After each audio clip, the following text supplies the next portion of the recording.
बेटी की विदाई। शादी के बाद विदाई का समय था। सौम्या अपनी माँ से मिलने के बाद अपने पिता से लिपट कर रो रही थी।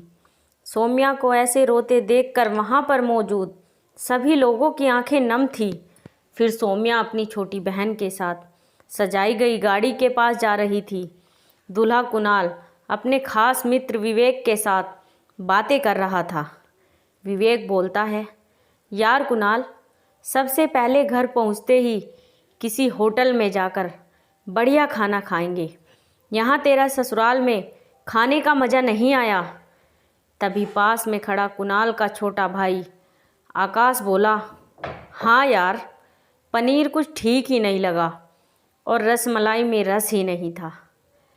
ऐसे बोलते हुए वह ही करके ज़ोर ज़ोर से हंसने लगा। कुणाल भी बोलने में पीछे नहीं रहा। वह बोला, अरे घर पहुंचने के बाद ही हम लोग होटल चलेंगे। जो खाना है खा लेना। मुझे भी यहाँ खाने में मज़ा नहीं आया। रोटियाँ भी गर्म नहीं थी।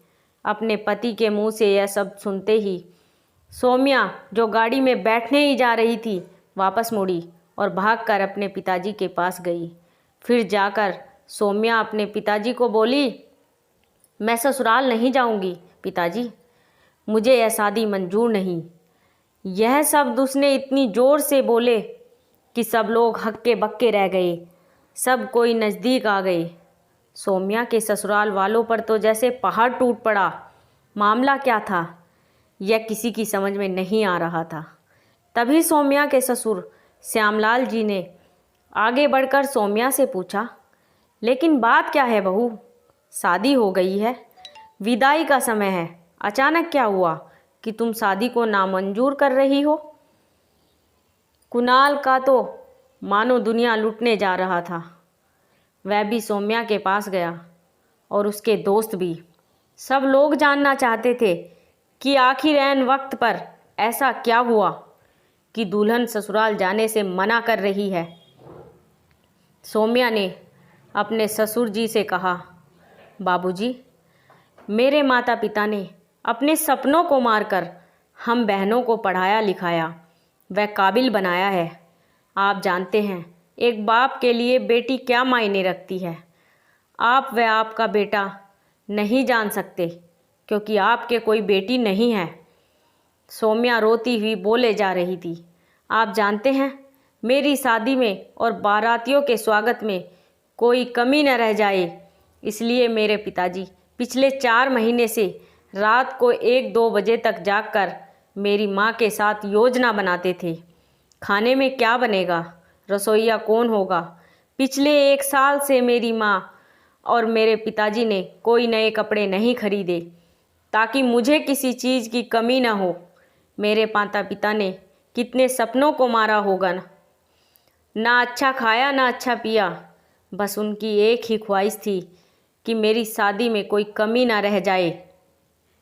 आपके बेटे को रोटी ठंडी लगी, उनके दोस्तों को पनीर में गड़बड़ लगी और मेरे देवर को रसमलाई में रस ही नहीं मिला।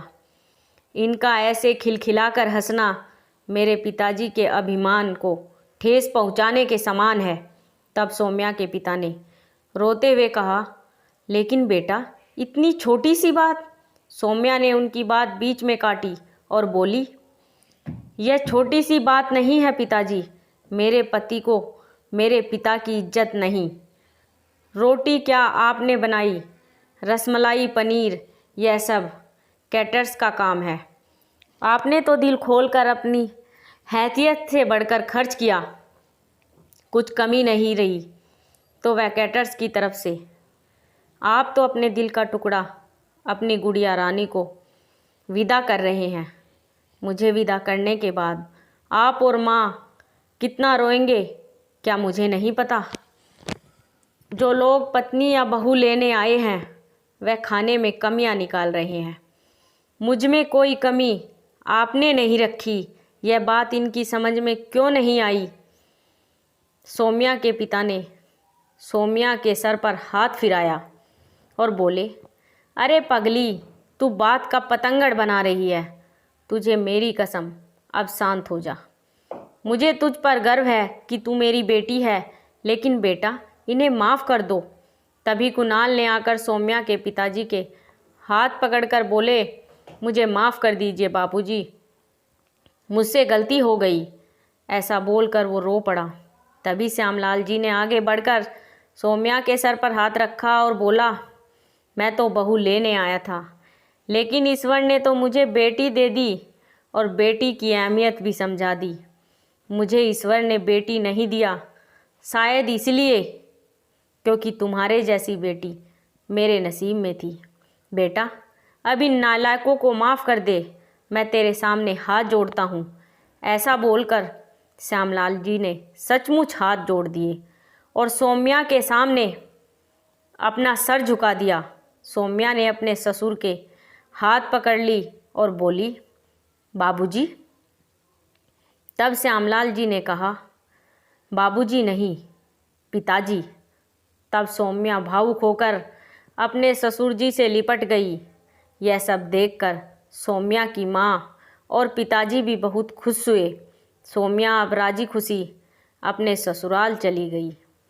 पीछे छोड़ गई थी आंसुओं से भीगी अपने माँ और पिताजी की आंखें, अपने पिता का वह आंगन जिस पर वह कल तक चहकती थी। दोस्तों, कभी भी किसी शादी में जाएं तो खाना चाहे कैसा भी क्यों ना बना हो, लेकिन उसमें कुछ कमियां मत निकालिए, क्योंकि उस खाने में एक पिता की कितनी मेहनत और अरमान छुपे होते हैं। Thank you.